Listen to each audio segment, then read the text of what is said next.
Alhamdulillahirabbil alamin. Wa bihi nasta'in ala umuri dunya waddin. Wassalatu wassalamu ala nabiyyina Muhammadin wa ala alihi wa sahbihi wa man tabi'ahum bi ihsanin ila yaumil amma ba'd.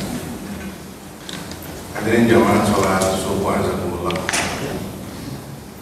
Hadis Nabi sallallahu alaihi wasallam yang diriwayatkan oleh Imam Bukhari dan Muslim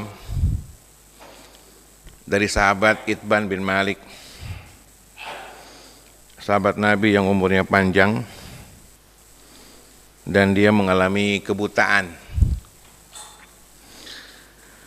An Itban bin Malik, dari Itban bin Malik radhiyallahu an, wa huwa mimman syahida Badra, dan Itban termasuk orang yang ikut perang Badar. Yang ikut perang Badar dijamin surga. La yadkhulun nar man syahida Badra, kata Nabi sallallahu alaihi wasallam.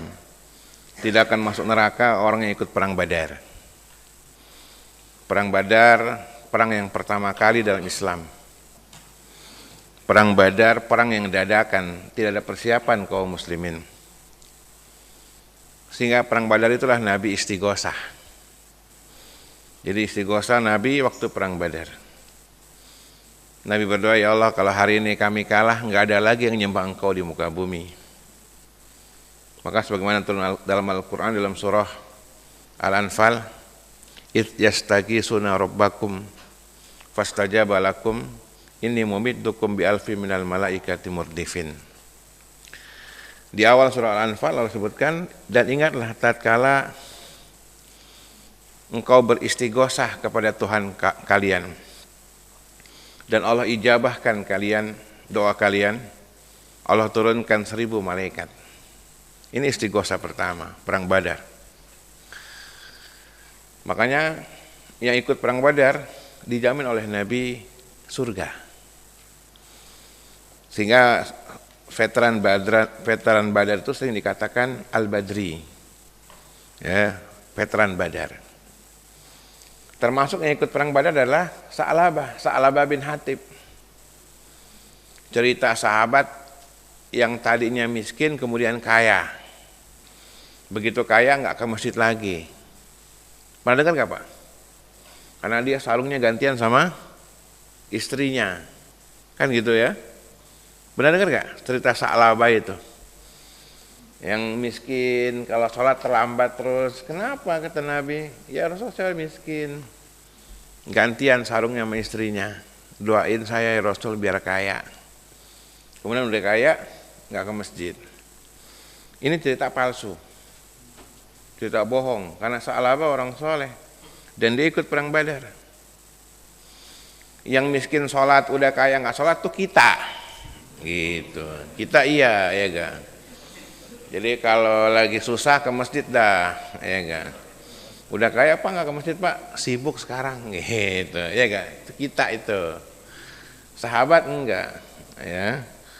Makin sukses, makin taat dia. Nah ini perang Badar, luar biasa. Maka dulu sahabat sering cerita tentang kisah perang Badar, menakjubkan.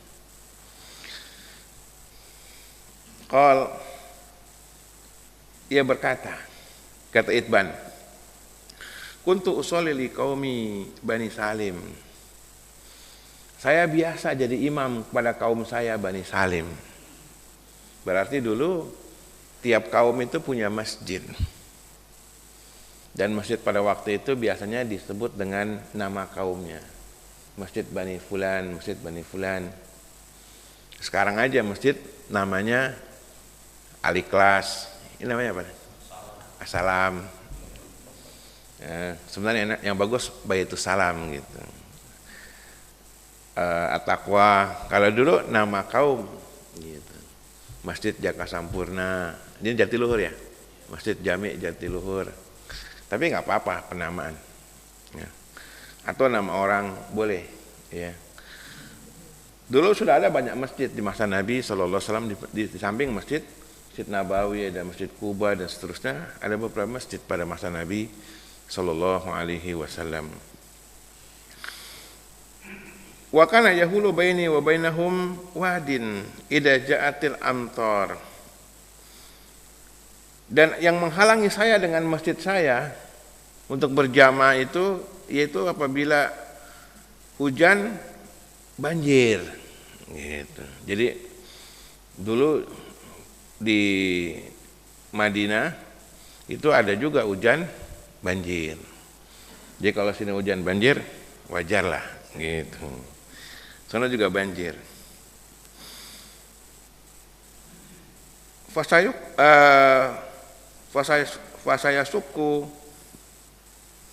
Fayasuku alaya ikhtiyazuh qibala masjidihim. Berat bagi saya untuk datang ke masjid. Itban ini buta. Berarti boleh imam buta, ya. Imam buta.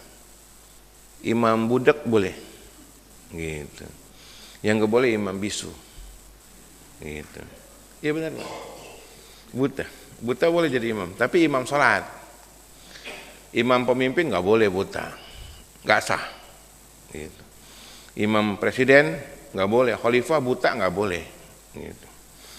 Tapi kalau di tengah jalan dia buta nggak masalah, awalnya buta nggak boleh, ya.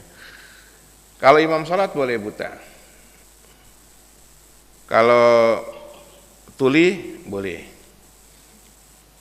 bisu yang nggak boleh, gitu. Imam stroke duduk boleh, Nabi pernah jadi imam duduk, gitu. Sehingga sahabat duduk semua dan seterusnya. Dulu buta banyak, Pak. Bahkan sebagian ulama buta. Imam Tirmizi buta, Ibnu Katsir buta,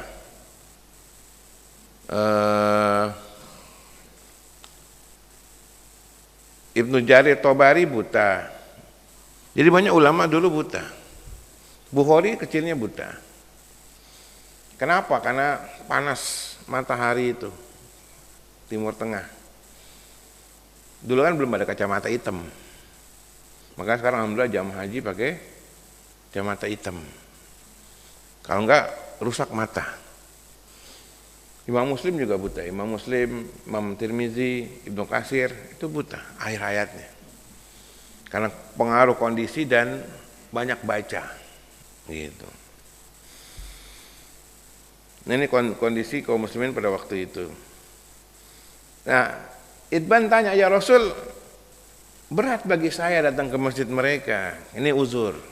Jadi kalau hujan, uzur syar'i, boleh sholat di rumah.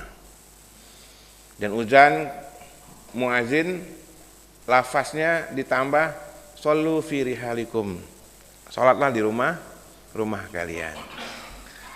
Boleh ada dua lafaz azan ketika hujan. Pertama hayalah salahnya diganti. Shollu fi buyutikum atau shollu fi rihalikum. Atau boleh juga azan lengkap kayak kita, selesai setelah la ilaha illallah shollu fi buyutikum, gitu aja. Ya. Boleh salat di rumah. Rukhsah. Walaupun yang ke masjid lebih utama. Cuman pada dikunciin semua. Gitu, sono kunci. Belakang saya nyari-nyari mana pintunya nih. Muter tawaf terus itu. Mana pintunya tuh? Gitu. Bener-bener nih asalam nih, gitu. Bikin orang kapok. Gitu. Mana pintu nggak ada pelang nih masjid gitu kan? Apa saya nggak lihat kali kan? Mana pintu? Akhirnya alhamdulillah balik lagi, kebuka. Bisa ngajar. Tadi udah mau pulang tuh, cari nasi uduk aja dah, gitu. Nah jadi hujan boleh sholat di rumah Pak, gitu, boleh. Dan kalau di masjid hujan deras boleh jamak, boleh jamak zuhur dengan asar, maghrib dengan isya, gitu. Kalau jamak hujan terus, kan udah mulai masuk bulan hujan, musim hujan kan. Zuhur misalnya bilang jamaah nanti kita jamak aja, hujan deras nih, jadi kita asar nggak ke masjid lagi, udah jamak. Gitu. Selesai jamak, sudah pulang, asar nggak sholat lagi. Kondisi memang hujan. Maghrib dengan isya juga boleh. Ini ketika hujan. Jadi ada rukhsah, ada hukum-hukum seputar hujan. Banyak ulama nulis buku tentang hujan. Seperti Syekh Ali Hasan ngarang buku Ahkamus Sittah. Hukum-hukum seputar musim hujan. Jadi harus tahu hukum-hukum seputar musim hujan. Dan di antara keutamaan hujan adalah doa mustajab. Doa mustajab. Jadi kalau kita berdoa pas hujannya mustajab, Pak. Doain, Pak. Semoga Indonesia benar gitu. Benar. Ya, pemimpinnya juga benar, yang ngaji juga benar gitu. Yang di masyarakat juga jadi benar. Kita lanjutkan dulu. Ini masih terkait dengan itban yang nggak bisa ke masjid. Faji'tu Rasulullah SAW fakultu. Suatu ketika aku datang pada Nabi SAW. Aku bertanya kepada Nabi. Kata itban, ini ankartu basori. Ya Rasul, saya ini buta. Wa innal wadi alladhi baini wa baina qaumi tasilu ida jatil amtar fa saya suku ala ihtiyazuh. Ya Rasul, di antara saya dengan kaum saya itu ada lembah. Kalau hujan banjir, lembah, namanya lembah banjir. Fa waditu annaka ta'ti fa yusalli fi baiti makanan attakhiduhu musalla. Ya Rasul, saya ingin undang Anda datang ke rumah saya untuk sholat di rumah saya, sholat sunnah. Saya punya ruangan khusus yang saya jadikan untuk musola. Dulu Itban dan sebagian sahabat punya tempat khusus dalam rumah, mereka jadikan musola. Nah ini bagus bapak-bapak, kalau rumahnya gede, ada ruang khusus, kamar khusus, bikin musola itu bagus. Hadis-hadis tentang masjid dalam rumah banyak sekali. Jadi sunnah kalau kita mau disukai, kita bikin musola dalam rumah, masjid dalam rumah, tempat sholat. Tapi nggak boleh berjamaah, berjamaah tetap di masjid. Ini untuk sholat-sholat sunnah. Sholat-sholat sunnah itu di rumah bagus, biar rumah kita berkah. Ya, biar rumah kita itu nggak kayak setan, nggak kayak rumah setan. Biar rumah kita ini ada nilai barokah, sholat sunnah. Ya, karena kalau sholat di sembarang tempat, ini pengaruh. Ya, sholat di kamar, sholat di ruang tamu, itu pengaruh, konsentrasinya beda. Begitu sholat Allahu Akbar, di sebelahnya ada apa? Ada ketan. Kebayang ketan tuh. Sambelnya bumbu kacang lagi kan. Sini nggak ada sih, gitu. Ya. Ya kan. Mayoran ada tuh pengkolan tuh. Ketan kobok nih, ketan susu ya. Sini nggak ada. 24 jam tuh. Nah, jadi kebayang nggak kosen. Maka yang bagus ada tempat khusus. Tempat khusus, Pak. Kita baca Quran di situ, zikir di situ. Ini bagi rumah yang cukup besar. Nah, mudah-mudahan yang ngaji dikasih rumah besar oleh Allah Subhanahu wa taala. Kalau kita kan rumah tidur situ, naruh motor situ, terima tamu di situ. Ya, petakan. Nah, Itban ajak pada Nabi, ya Rasul datang ke rumah saya dong. Nanti saya minta Anda sholat di tempat saya. Faqala Rasul sallallahu alaihi wasallam, Rasul bersabda, sa'af'al. Oke. Ini jadi dasar bolehnya kita janji tanpa mengucapkan insya Allah. Boleh. Kalau kita yakin bisa dan mudah bagi kita, boleh kita bilang sa'af'al. Oke. Pak, ntar malam ngaji ya. Kita memang mudah, nggak ada kesulitan. Oke, siap. Gitu kalau kita. Boleh, nggak harus insya Allah. Insya Allah ini begini. Ketika kita pengen datang, tapi kita nggak bisa pastikan, artinya agak berat kita. Tapi insya Allah, gitu. Kita mau pertemuan di tempat yang agak jauh, dan agak berat bagi kita waktunya, tapi kita pengen datang, insya Allah. Nah, tapi kalau kita misalnya, Pak, nanti malam ada pengajian, Pak, subuh nanti pengajian lagi ya, datang ya. Oke, siap, boleh. Nggak mengucapkan, insya Allah. Nah, Nabi mengatakan sa'af'al, siap. Kalau sekarang ada terjemah, sa'af'al. Ya. Kemudian fagoda alaiya Rasulullah SAW wa Abu Bakar radhiyallahu an ba'da mastaddal nahar. Maka esok harinya Rasul pun berangkat. Luar biasa. Rasul memenuhi sahabatnya ini, karena memang ini veteran Badar, sahabat mulia. Diundang Nabi, Nabi siap, oke. Nggak diundang ngaji. Kan Ustadz kebanyakan undang ngaji. Nggak harus, gitu. Nggak harus undangan ngaji. Undangan rekreasi juga boleh. Ustadz ada waktu nggak? Ada. Ke Garut ya Ustadz. Derajat naik ke atas. Boleh, gitu. Kita kadang sama-sama dai ngundang, yuk jalan, gitu. Jadi nggak harus undangan pengajian terus Ustadz. Terima juga undangan jalan-jalan, gitu. Iya. Ustadz, akhir tahun kemana? Di rumah aja. Ke Turki Ustadz, jalan-jalan, boleh, gitu. Ya gak? Dengerin nih Pak, jangan pura-pura nunduk. Boleh aja. Jadi kita kadang sama guru-guru kita jalan, Ustadz, senggang nggak? Senggang. Makan sate di puncak yuk, gitu. Apa namanya yang paling atas tuh? Alam Sari ya, apa? Rindu Alam ya kan? Gitu. Bareng, nanti di atas kita diskusi, kita tanya jawab. Yang penting boleh kita jalan, nggak jadi Ustadz jangan ngaji aja. Pernah para Ustadz dai kita kumpul di puncak, gitu. Udah kita nggak usah bahas agama, kita pengen senang-senang gitu. Nggak usah ngaji kita gitu. Bosen juga kan ya. Kita olahraga, berenang, main bola gitu. Lucu-lucu juga ustadz-ustadz itu kalau kumpul tuh. Gitu. Nah ini boleh. Jadi ustadz juga manusia, ya gak?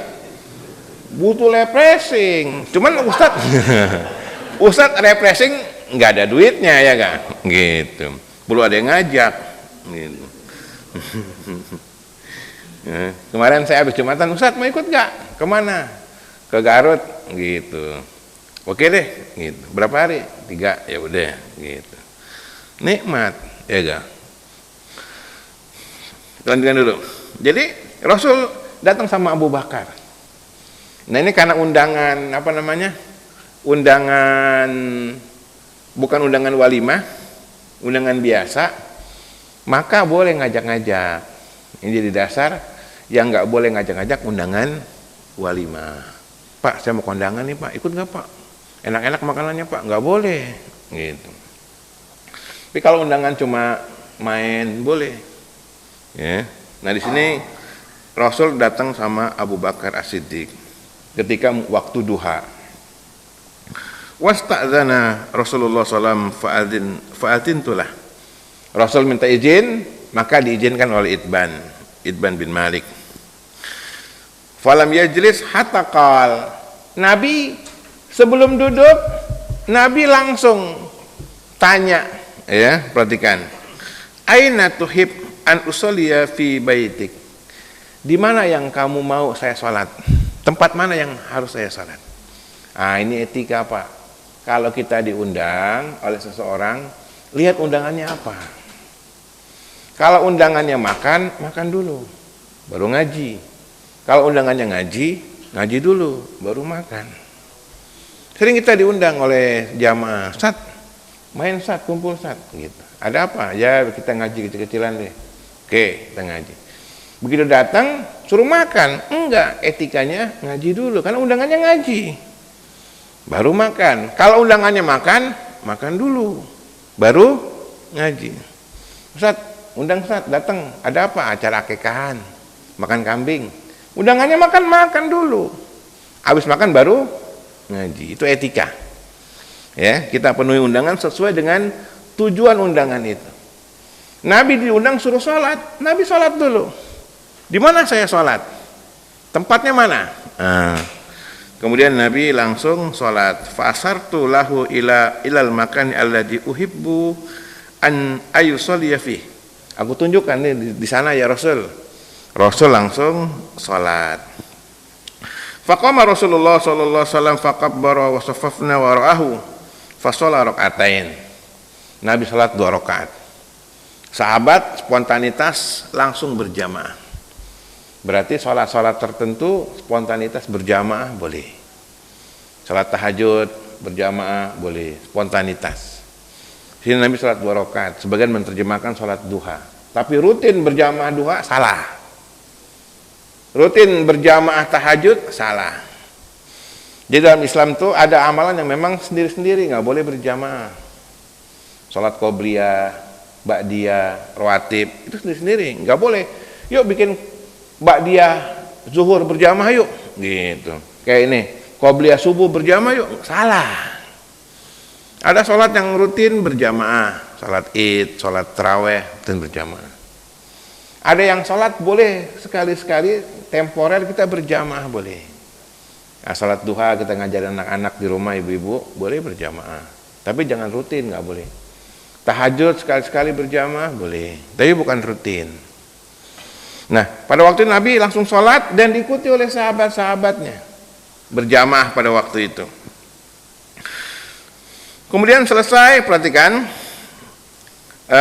summa salama wa salamna hina salama fahabastuhu ala khuzirah tusna'ulahu. Selesai, maka kata Itban bin Malik, aku tahan Nabi supaya nggak pulang dengan khuzirah. Khuzirah itu daging dipotong kecil-kecil campur tepung. Kalau bahasa kita kebab. Saya tahan Nabi pakai kebab, gitu. Kalau di sini kan pakai roti, dibungkus, gitu. Kalau Nabi kebab. Kemudian setelah selesai Nabi makan kebab, fasami'a ahlud dar anna Rasulullah sallallahu alaihi wasallam fi baiti. Kemudian fasaba rijalun minhum hatta kasrar rijal fil bait. Orang-orang tetangga-tetangga dengar di rumah saya ada Rasul. Maka pada datang tuh tetangga-tetangga, pada datang sampai rumah saya ini penuh sesak manusia. Kenapa? Ada Rasul Sallallahu Alaihi Wasallam. Saya ingat ketika Syekh Albani sakit di rumah sakit, ya, itu rumah sakit jadi penuh. Suatu ketika Syekh Albani pernah sakit dirawat. Akhirnya kamar Syekh Albani itu ruangan tuh penuh orang. Ya dokter, ya perawat, ya pasien pada soal jawab. Ya Syekh, gimana hukumnya ini Syekh? Karena ada ulama luar biasa. Kalau kita kan ketemu dai, foto bareng. Wah, ada di TV tuh, jamaah, jamaah, foto bareng gitu. Ya. Kalau dulu ketemu Rasul, sahabat bertanya, dengan ulama juga demikian. Nah, jadi perhatikan. Datang tetangga-tetangga, datang ke rumah Itban untuk soal jawab, gitu. Jadi pengajian menunjukkan pengajian tuh di mana saja, fleksibel. Ya. Sering kali kita diundang, Ustaz, ada waktu gak? Ada apa? Kumpul-kumpul sama tetangga. Sampai jam berapa dulu nih? Kadang sampai malam, Pak. Bikin tengah jalan pakai bang. Itu ketimbang orang-orang pada nongkrong, tanya jawab. Sambil ngopi luar biasa, warga. Nggak di masjid, di jalanan. Gitu. Pasang tenda. Gitu. Nah, ini contoh jemaah sekalian, dakwah itu boleh secara formal di masjid, boleh tidak formal di mana saja. Kita bikin kegiatan dakwah. Fleksibel di sini, alhamdulillah. Nah, ketika lagi ngumpul, tiba-tiba ada gosip. Perhatikan, ini fitnah majelis. Setan itu suka hadir di pengajian. Ini fitnahnya Pak, ini banyak sekali terjadi nih. Faqala rajul, ma fa'ala Malik, la arahu. Mana si Malik itu? Mana si Malik? Kok nggak lihat saya? Gitu. Faqala, kata temannya, zalika munafik. Oh, dia munafik tuh. Nah, biasa kalau kita lagi ngumpul kan suka begitu, tetangga kita mana nih, kok nggak nongol sih dia tuh, emang dia tuh beda dia, gitu. Alirannya jangan-jangan radikal dia, gitu. Suka begitu kita tuh, itu namanya setan majelis. Di majelis suka ada setan. Baik laki maupun ibu-ibu. Ibu-ibu apalagi gitu. Ya, baru mulai pengajian aja udah gosip duluan. Nah, perhatikan baik-baik, maka ini bahaya. Jadi kalau lagi ngaji tiba-tiba ada yang ngajak ngobrol, itu namanya setan majelis. Ya, setan majelis. Di sini nggak ada apa ya, gitu. Kemudian kata sahabat yang lain, oh dia munafik. La yuhibbullaha wa rasuluh. Dia tidak suka Allah dan Rasulnya. Kenapa nggak datang? Ada Rasul dia nggak datang. Ketika Rasul dengar ada sahabat gosip ngomongin temannya dan tuduh-tuduh munafik, Rasul mengatakan la takul dzalik. Nggak boleh kamu ngomong demikian, ya. Nggak boleh kalian ngomong seperti itu. Nggak boleh tuduh orang-orang munafik, nggak boleh. Gitu. Nabi larang, nggak boleh sembarangan nuduh orang munafik. Mungkin dia pada waktu itu sedang ada kesibukan, gitu. La taqul dzalika. Ala tarahu qala la ilaha illallah yabtagi bidzalika wajha Allah. Bukankah kalian melihat si Malik itu mengucapkan kalimat la ilaha illallah dan mengharapkan wajah Allah? Ini bagus sekali, Pak.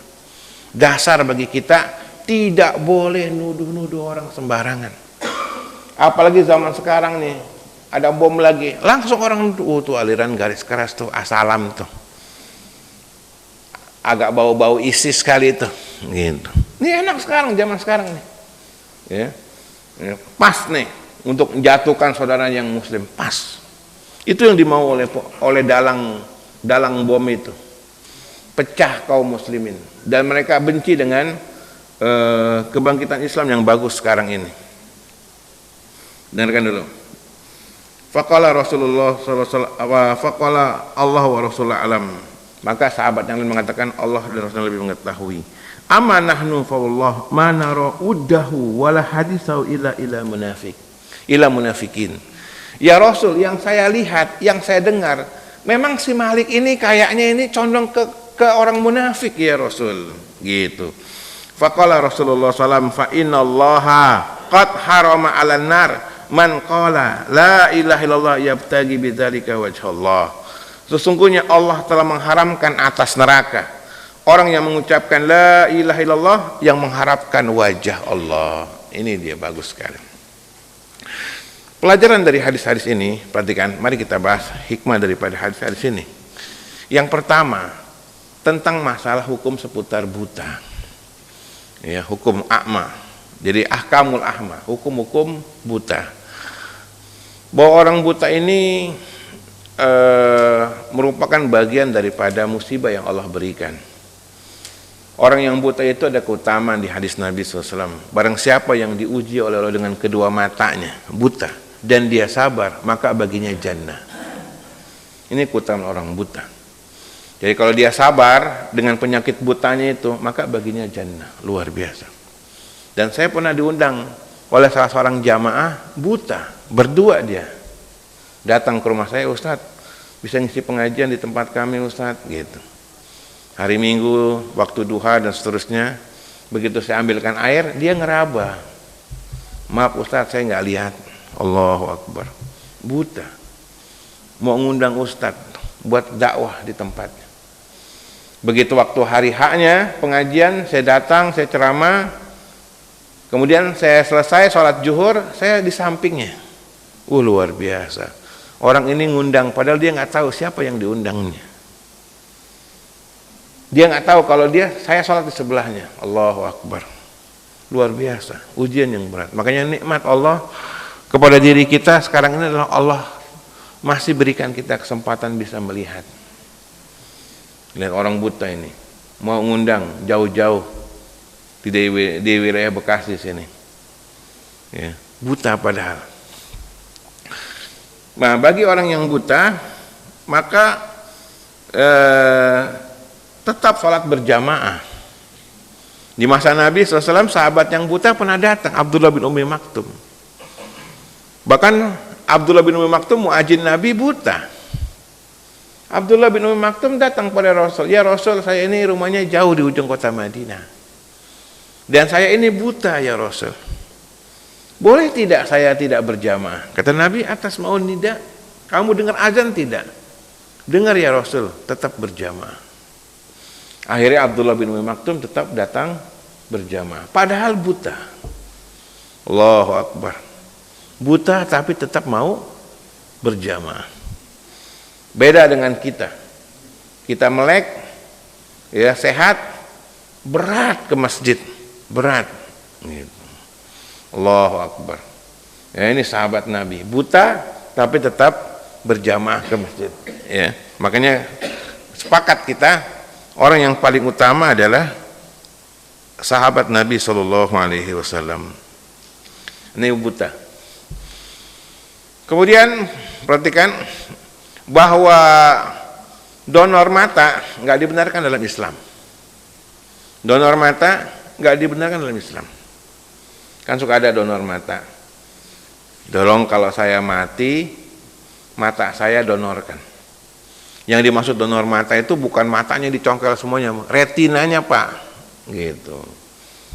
Jadi kepikiran kita kan matanya dicongkel, bukan retinanya. Saya juga waktu ngajar pengajian dokter mata, ya, dokter mata RSCM itu bikin pengajian, nah, kadang manggil saya tanya, itu kalau donor mata emang matanya? Enggak usah, retinanya aja gitu, bagian atasnya saja. Dan nggak boleh donor mata, gitu, nggak boleh. Walaupun sebagian orang ada yang mengatakan boleh. Ya, jadi donor mata, donor ginjal itu nggak boleh. Donor darah masih boleh. Ya, kita donor darah. Jadi kalau kita memangnya ada yang butuh darah, maka yang kita berikan orang yang baik, jangan yang maksiat, yang baik. Ada jamaah kita sakit, butuh darah, kita kasih. Kalau kafir jangan, gitu. Kafir jangan. Ya, kalau donor ginjal nggak boleh, donor mata nggak boleh. Dalilnya inna salati wa nusuki wa mahyaya wa mamati lillahi rabbil alamin. Hidup mati kita untuk Allah. Jadi fisik kita untuk Allah. Ketika ada dialog antara ulama dengan para dokter, ayo para dokter silakan tanya. Salah satu yang ditanyakan oleh para dokter adalah hukum donor anggota badan. Bolehkah seorang mendonorkan ginjalnya, mendonorkan retinanya? Ini jawabannya nggak boleh. Ya, nggak boleh kita donorkan. Ini untuk mata. Kemudian bagi orang yang buta, jadi tetap berjamaah ya, nggak ada rukhsah. Pak nggak berjamaah, buta saya, enggak, tetap berjamaah, tetap berjamaah. Selama dia ada yang nuntun, kecuali kalau nggak ada yang nuntun. Selama ada yang bisa nuntun, umpamanya istrinya, anaknya, maka dia tetap diperintah untuk ke masjid. Nah, demikian juga imam atau muazin boleh buta. Imam muazin boleh buta. Dan seterusnya. Yang kedua, pelajaran yang kedua, ini tentang disunahkan mengundang orang. Dalam Islam ada beberapa hukum seputar mengundang atau walimah. Pertama apa kita bahas? Ketika orang sedang sekarat, undang orang soleh. Kalau sedang sekarat, undang orang soleh. Sekarat atau sakit ya, sekarat atau sakit, undang orang soleh. Pak, datang tolong tengokin bapak kami, tengokin ibu kami yang sedang sakit atau sedang sekarat. Ini sunnah. Jadi kalau ada keluarga kita yang sedang sakit, sekarat, undang jamaah masjid, tolong doain Pak. Yang kedua, ketika lahir bayi, ya, akikah atau enggak akikah, ya, lagi enggak akikah juga boleh, Pak, datang ke rumah saya dong Pak, ini saya punya bayi, saya punya cucu, nah, nanti orang soleh datang doain. Kemudian yang ketiga, punya rumah. Jadi kalau Bapak punya rumah baru, undang, Pak, saya punya rumah baru Pak, gitu, Jatiluhur, gitu, nah, undangnya buat apa? Kalau rumah baru supaya sholat, silakan Pak sholat, gitu. Kemarin ada satu jamaah di satu masjid di Bekasi, Habis sholat zuhur diumumin, Pak, mohon maaf, bapak-bapak salat qobliyahnya di rumah saya ya, gitu. Salat qobliyahnya di rumah saya alhamdulillah bikin rumah baru. Selesai sholat, langsung jamaah itu rame-rame sholat sunnah di rumah yang ngundang. Jadi bapak-bapak kalau punya rumah baru, ya kan, itu sunnah, undang. Kayak Itban bin Malik ngundang, ayo Pak datang ke rumah saya untuk sholat 2 rakaat. Boleh sholat itu bentuknya sholat rawatib, qobliyah atau ba'diyah, boleh sholat duha atau tahajud, boleh juga sholat aja 2 rakaat, sholat mutlak namanya, 2 rakaat, supaya rumah itu hidup, tidak mati, ya, supaya rumah itu ada ruhnya. Ini penting jamaah sekalian, karena rumah itu kalau nggak diisi ibadah itu seperti kubur. Kata Nabi, la taj'alu buyutakum kubura, jangan kalian jadikan rumah kalian seperti kuburan, nggak ada ibadah di situ. Yang ada setel musik, yang ada maksiat. Ibadah sunnah di rumah itu. Jadi rumah itu ada rohnya. Nah, jadi bapak-bapak kalau punya rumah atau bukan rumah baru, rumah lama juga boleh. Pak, main dong ke rumah saya, salat 2 rakaat. Apalagi yang diajak itu yang datang orang baik, orang soleh. Pak, salat 2 rakaat dulu ya, ambilin sejadahnya. Salat Pak di sini Pak. Gitu. Ini sunnah. Ini yang hilang. Perhatikan, ini apa namanya rumah itu, perhatikan, dengarkan. Rumah itu penting karena rumah adalah bagian daripada jiwa kita. Makanya rumah namanya sakan. Asal katanya sakinah, ketenangan. Jadi kalau orang muslim itu tenang di rumahnya. Dan dia ada 2 ya tempat ketenangan. Pertama rumahnya, yang kedua adalah rumah Allah, masjid.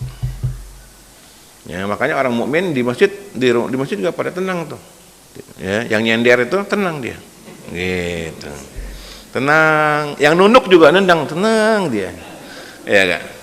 Bagi pas hujan ya kan, wah luar biasa, tenang sekali itu. Nah ini jamaah sekalian, karena rumah ini sunnahnya itu, perhatikan baik-baik, dibikin nyaman. Makanya bapak-bapak kalau punya uang, rumahnya diperbesar itu sunnah, bagus. Karena fitnah itu muncul di luar rumah. Kalau orang masih di rumah, dia selamat. Bapak ibu kalau anaknya di rumah terus bagus, jangan dibilang kamu kuper, gaul dong. Kejahatan itu muncul di luar rumah. Kalau orang di rumah masih ada filter. Itu. Makanya di Jakarta orang pulang ke Bekasi macet nggak masalah. Yang penting dia bahagia. Orang kafir rumahnya nggak bahagia. Nggak ada kebahagiaan di rumahnya, orang kafir tuh nggak ada. Sehingga dibikinlah yang namanya tempat hiburan, bioskop, apalagi Pak, bar, diskotik, karaoke, ya kan, karaoke. Itu semua dari barat, dari kafir. Kenapa? Orang kafir pulang nggak bahagia di rumahnya, jenuh dia, istri ribut, anak pecah. Orang mukmin tidak. Pulang kerja langsung pulang, makanya macet. Kenapa? Dia senang di rumah, nggak jenuh, gitu. Pulang pos 1, pulang pos 2, pulang pos 3, pulang pos 4, nggak jenuh jadi, gitu.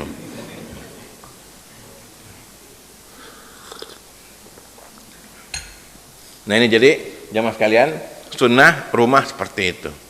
Demikian juga rumah jangan dikasih pajangan-pajangan foto, karena malaikat nggak masuk rumah yang ada gambarnya. Ya, banyak orang foto-foto dipajang. Jangan, setan senang di situ. Demikian juga patung-patung, ini lebih bahaya lagi. Apalagi yang mengandung sesuatu yang nilai mistik, gitu. Patung-patung dan seterusnya, gambar-gambar tertentu. Idola sama Soekarno, pajang foto Soekarno. Idola sama si Fulan, pajang. Ini nggak boleh. Malaikat nggak masuk rumah yang ada anjing dan ada patungnya. Piara anjing di rumah juga nggak boleh, haram. Piara anjing dulu dipakai buat jaga ini sawah, jaga peternakan, gitu. Di rumah piara anjing hukumnya haram. Saya juga heran orang Muslim banyak piara anjing. Ya, nggak boleh, haram hukumnya. Yang ketiga, pelajaran yang ketiga, yaitu tentang tidak bolehnya kita menjatuhkan martabat seorang Muslim. Jadi nggak boleh Pak tuduh-tuduh, apalagi yang tuduh orang baik. Kayak zaman sekarang ini ada bom lagi, ribet. Sehingga ada satu pesantren kawan kita malamnya didatangi oleh satu truk aparat. Buat apa? Jadi yang dicurigai ini kalau bom itu pasti image-nya Muslim dan yang taat, yang ngaji. Yang nongkrong nggak dicurigai lu teroris, kagak. Yang di masjid diintip-intip. Kelompok Santoso gitu. Padahal nggak begitu. Saya tanya orang-orang dari Poso, dari Makassar, bener. Ya. Makanya ketika ada bom, saya nggak percaya dengan media. Media bohong dan media jahat. Media nggak berpihak. Salah Bapak kalau ngambil sumber dari media. Salah. Pelaku bom itu motifnya macam-macam. Ada motif memang faktor agama. Itu kecil dan hampir nggak ada motif agama. Nggak ada satupun agama mengajarkan seperti itu. Nggak ada, secara konsep nggak ada. Apalagi Islam. Nebar duri dalam jalan aja dosa. Ya. Minal iman, menyingkirkan duri dari jalan. Masa kita malah naruh bom? Nggak mungkin. Kebanyakan tuh motifnya motif politik. India tahun 2008 ada bom Mumbai. 150 orang yang mati. Kemudian diklaim pelakunya adalah Al-Qaeda yang ada di Pakistan, militan Pakistan. Dulu ISIS belum ada, 2008. Gitu. Terjadilah ketegangan antara Pakistan dengan India. Tujuannya apa? Perang nuklir antara keduanya, adu domba, politik. Akhirnya India sadar, pelakunya bukan orang Pakistan. Siapa pelakunya? Bos di Amerika. Tersingkap. Gitu. Dan ini motifnya motif politik, adu domba. Dan banyak motifnya motif politik, bukan motif agama. Sekarang siapa yang menyudutkan agama? Media. Aparat terjebak juga dengan media. Aparat melihat perkembangan lewat media juga. Jahat media. Kaum muslimin perlu sikap tegas dengan media itu. Banyak aparat-aparat juga mengambil informasi dari media. Dan udah dua contoh, dua orang dai dituduh oleh dua media. Satu TV One, satu Metro yang terakhir. Minta maaf, tapi udah kesebar. Stres istrinya. Stres keluarganya, tuduh teroris, walaupun diklarifikasi, tapi sempat tegang itu. Ini bukti bahwasanya mereka sembarangan ngambil info. Untung dai-nya itu terkenal, punya masa, disamperin itu, kurang ajar. Ini fenomena zaman sekalian, bahwasanya media tidak objektif dalam membicarakan masalah terorisme. Sempatan. Kejahatan karena faktor agama, seandainya dengan kejahatan politik, lebih besar kejahatan politik. Lihat 30 SPKI, lihat 98 kerusuhan, lihat peristiwa Malari. Itu semua kerusuhan faktor agama, faktor politik. Faktor agama kecil. Paling kerusuhan Ahmadiyah, mati itu Ahmadiyah. Kerusuhan Sampang, Syiah, ya. Oke lah kerusuhan agama. Tapi teror itu lebih banyak karena faktor politik. Sekarang misteri siapa pelakunya, tapi fitnahnya kemana-mana. Mulai lagi RT, RW, data lagi, yang ngontrak-ngontrak dicurigai. Yang dicurigai siapa? Yang taat.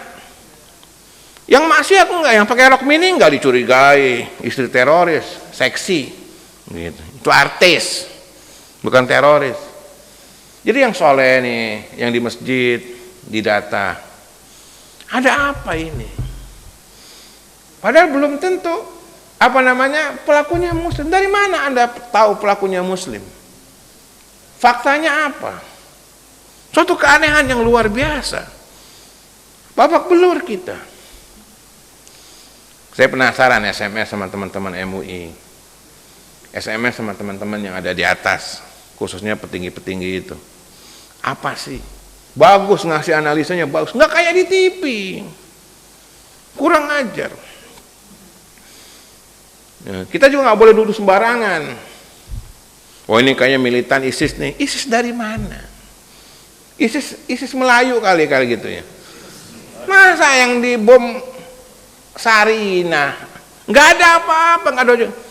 Kalau memang mau niat mati, sikat aja depan istana sekalian, atau depan gubernur DKI itu, yang rese itu, ya kan? Ini Sarinah nggak ada, karena kebetulan tempat saya ngajar juga di gedung apa? Gedung Cakrawala ya. Itu kan Pertamina atas, lantai 8, 9 ke atas Pertamina, kita ngajar situ. Ya, saya belum sempat kontak teman-teman di sana. Petasan itu mah bunuh diri kecil. Kalau mau niat bunuh diri, kenapa nggak depan istana? Itu ece-ece aja. Oh kemana-mana ISIS. Ketika Paris meledak, das, ya kan? Paris, ya Prancis, ya kan? Lagi olahraga itu meledak tur. Orang langsung pelakunya ISIS. Ketipu Prancis, langsung buru-buru dia nyerang. Ini yang dimaukan oleh dalangnya ya begitu, adu domba. Langsung tiba-tiba ada pernyataan dari ISIS nggak ada kepentingan dengan Prancis. ISIS itu punya punya kepentingan menguasai minyak di sana. Itu kan gara-gara faktor ekonomi ISIS itu. Dan dunia sepakat, para ulama, bahwa ISIS itu adalah Amerika, karena ladang minyak yang dikuasai oleh ISIS jualnya ke Amerika. Rusia punya cadangan minyak, nggak mau dia pakai punya orang. Sampai suatu saat dunia kekurangan minyak, mereka masih punya stok minyak gitu. Teman-teman cerita luar biasa yang dari sana itu. Dan minyak terbaik minyak yang ada di Irak memang. Kalau nggak salah harganya bisa 100 perak, saking murahnya minyak kan. Orang mau ngetes saja keluar, cerut, oh minyak masih ada, baru ya. Dibuang-buangin tuh. Nah itulah makanya Saddam Hussein dijatuhkan karena minyak politik. Jadi perhatikan bapak-bapak, motif agama teroris nggak ada sejak dari awal. Ya. Makanya ketika Amroji bom Bali pertama, Amroji kaget, kok bomnya gede banget ya. Gitu. Tahu saya bomnya nggak segede itu, kok gede banget ya. Siapa yang bikin ya? Gitu. MUI punya tim independen, manggil pakar nuklir dari Inggris. Bener tuh yang bikin anak lulusan SMP Amroji, nggak mungkin. Dan dia mesti seorang ahli bom, standarnya S3 gitu. Sejak itulah MUI minor dengan isu teroris. Alah udah tahu gitu. Siapa yang kerjaan. Dan yang mengintai di sini di Indonesia yang paling dominan adalah gerakan komunis gitu. Karena kebencian komunis dengan militer dan dengan umat Islam kuat. Salah satu yang bisa mengadu domba antara militer dengan umat Islam adalah isu teroris. Pas, dua-duanya hancur. Dendam lama itu masih ada. Ya kan, kita salah-salahin, jangan-jangan ini kerjaan Intel kali ini kan gitu. Yang Intel juga ini kerjaan orang pesantren kali. Pas, dibenturkan. Jangan mau, kita jangan juga curigain aparat. Maunya dalang ya gitu, ribut. Aparat juga jangan curigai umat Islam. Memang ada pelaku lapangannya umat Islam, bego memang, jadi teroris. Makanya teroris jangan dinamain teroris, namanya si bego. Ya, terdakwa bego ditangkap, gitu. Iya kan, terdakwa bego mati ditembak. Karena Pak gini, kalau penamaan teroris jadi bagus. Saya ketemu anak kecil, Pak, Dek, udah gede mau jadi apa? Jadi teroris. Kok jadi teroris? Saya bilang, mati syahid. Ternyata pemberitaan itu banyak juga diperhatikan oleh anak kecil dan jadi salah tangkap. Nggak efektif juga, terlalu digembar-gemborkan. Makanya jangan dibilang teroris, si bego. Orang nggak ngerti hidup tuh buat apa. Memang selama ini yang ketangkep ke pelaku lapangan, tapi dalang utama misteri sampai hari ini. Misteri.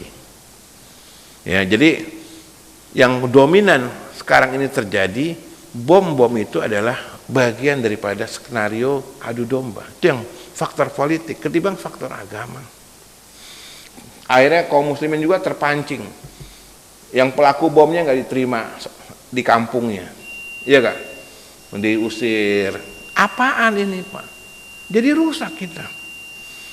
Kemudian juga kita ceramah-ceramah mulai lagi sektarian. Hati-hati. Sekarang ada gerakan radikal, ya, Wahabi, Salafi, mulai lagi rame, gitu. Kepancing lagi. Pelakunya nggak ketangkap. Pelakunya bebas. Itu gerakan rahasia tuh gitu, gerakan intelijen begitu, nggak ketangkep sampai hari ini. Dan yang kita sayangkan, akhirnya umat Islam dengan aparat berhasil diadu domba. Jangan rugi. Kita minta aparat jangan curigai umat Islam. Kalau betul teroris, kita sendiri yang akan lawan, umat Islam sendiri yang akan lawan. Umat Islam pengalaman melawan yang seperti ini. Dan saya dulu sebelum waktu tahun masih zaman Soeharto, gerakan-gerakan itu kita kerjasama sama Koramil, sama tentara, gitu. Gerakan-gerakan bawah tanah, Negara Islam Indramayu, NII, bukan Indonesia, Indramayu, gitu. Ya. Kita yang perangi dengan aparat. Jadi mohon jangan sampai kaum muslimin terpancing dan diadu domba. Boleh itu gerakan komunis yang mereka mencoba untuk masuk bikin kacau dulu. Itu nggak sangka dulu kayak India dengan Pakistan, nggak sangka, gitu.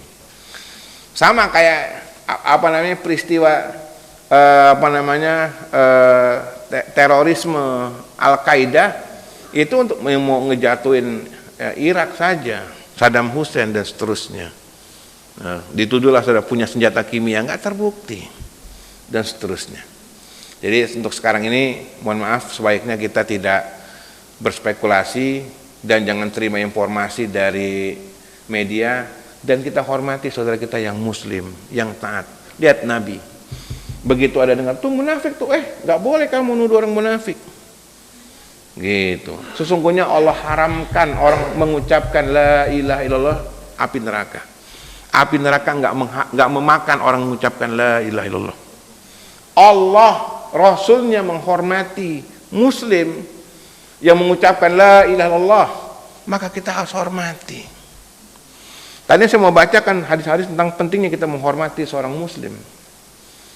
Tapi terlalu serius, ini aja pada tidur, gitu. Hujan masalahnya ya kak, ya dingin-dingin empuk. Tapi Bismillah ya, kita terus ada semangat untuk adu domba, terus ada. Karena Indonesia negeri muslim terbesar. Indonesia negeri yang punya potensi sumber ayam yang tinggi. Kalau Indonesia aman, kalau Indonesia cerdas, itu akan membuat Indonesia jadi maju. Dan itu yang ditakuti oleh pihak-pihak tertentu. Ya, lihat Jepang punya apa? Nggak punya apa-apa. Kok